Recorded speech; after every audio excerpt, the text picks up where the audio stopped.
Hola, ¿qué tal? Bienvenidos a su clase de Derecho Constitucional. Vamos a continuar con el desarrollo del tema que lleva por nombre el Poder Legislativo Federal, por lo que en esta ocasión vamos a analizar al Congreso de la Unión como cuerpo colegiado. Y en ese sentido es importante precisar que la Constitución Federal considera que las funciones que le son asignadas al Poder Legislativo de la Federación deben desempeñarse de manera colegiada. Es decir, cada una de las cámaras que conforman al Congreso de la Unión debe estar integrada por un número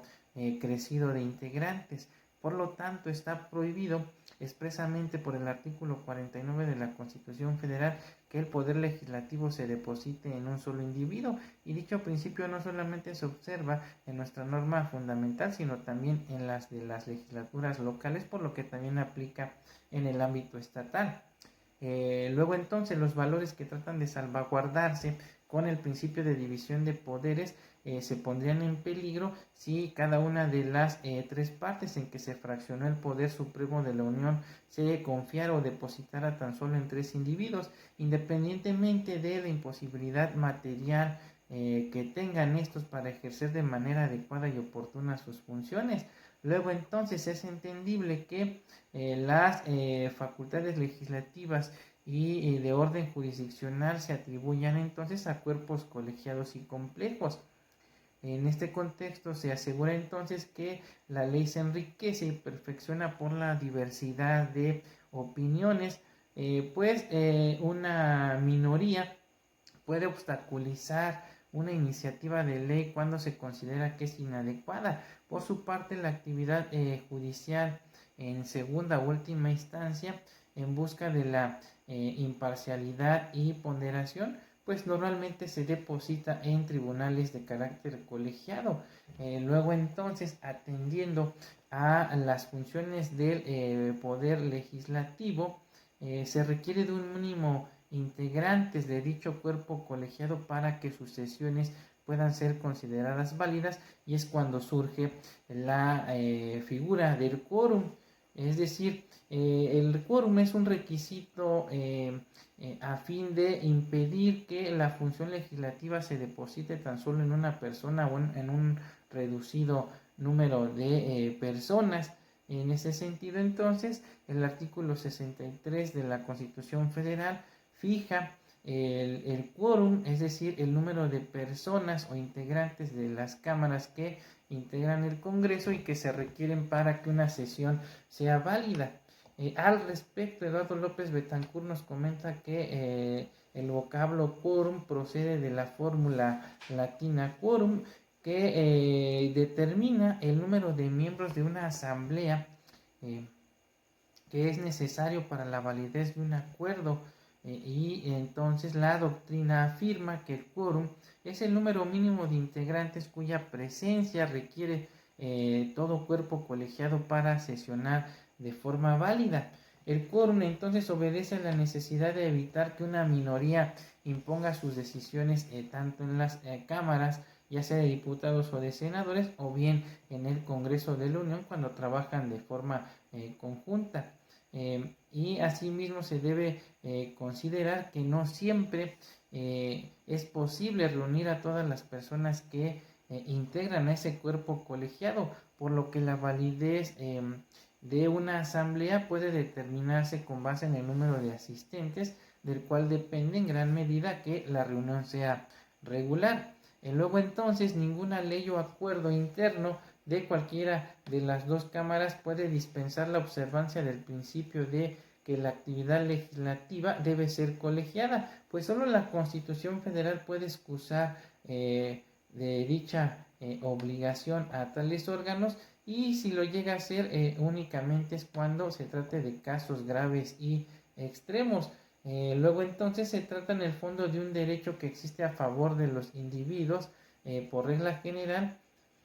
y por ende no se podrá llamar ley a un acto que no fue aprobado de manera colegiada. Ahora bien, es cierto que en virtud del texto constitucional, en este caso, de acuerdo a lo dispuesto por el artículo 63 de la Constitución Federal, que las cámaras que integran el Congreso de la Unión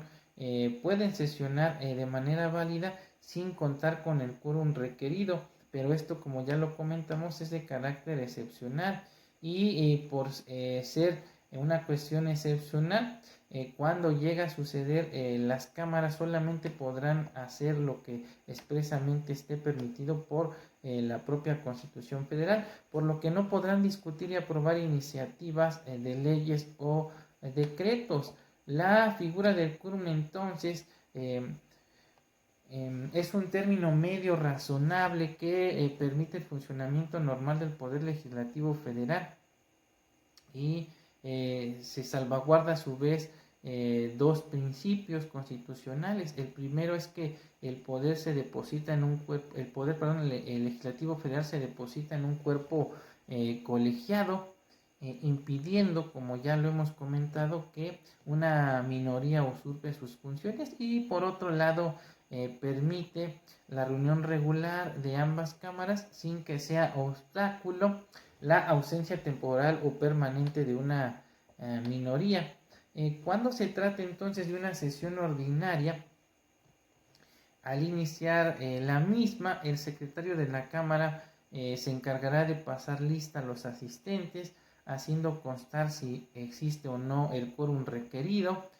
y una vez que se ha certificado el quórum con el pase de la lista, se presume entonces que este se mantiene durante toda la sesión, salvo que se pida la comprobación de lo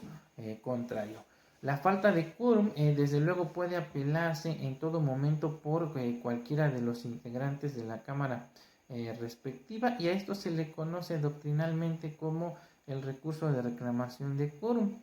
Por medio de este el recurso, se denuncia que alguna de las cámaras del Congreso de la Unión ha perdido su capacidad para deliberar válidamente, precisamente por no contar con el número de asistentes establecido en la ley, es decir, no se cuenta con el quórum respectivo, por lo que debe suspenderse la sesión hasta que se retorne a la normalidad, siguiendo para ello el procedimiento establecido por el artículo 63 de la Constitución Federal. De esta forma, el dispositivo constitucional en comento establece como quórum necesario para la instalación y trabajo de las cámaras la mayoría simple, es decir, basta con la presencia de más de la mitad del número total de sus miembros, es decir, el 50% más un integrante más, para que se acredite la existencia del quórum. Respecto al inicio de sesiones, los ausentes tendrán 30 días como plazo para presentarse a su encargo, y en caso de no hacerlo se entenderá entonces que no aceptan el mismo, y por ende se deberá llamar a los suplentes para que desempeñen el encargo. Finalmente cabe comentar que tanto el artículo 63 y 64 de nuestra Constitución Federal pues van a establecer las reglas generales sobre el quórum, la asistencia o ausencia de los legisladores y las sanciones a que pudieran hacerse acreedores los legisladores por sus faltas, como pudiera ser, por ejemplo, perder el derecho a la dieta correspondiente el día que no acudieron a sesiones, o incluso incurrir en responsabilidad por no presentarse a desempeñar sus funciones sin causa justificada a juicio de la Cámara respectiva dentro del plazo de 30 días que se les otorgó una vez que se haya declarado abierto el periodo de sesiones. Pues bien, con esto estaríamos concluyendo entonces el tema relativo a la Cámara, al Congreso de la Unión como cuerpo colegiado, y estaríamos viéndonos en un siguiente video donde estaremos analizando lo relativo a la calificación de la Cámara de Diputados y Senadores. Por el momento es todo. Se despide de ustedes su amigo servidor, el doctor Eduardo Preciado. Hasta pronto.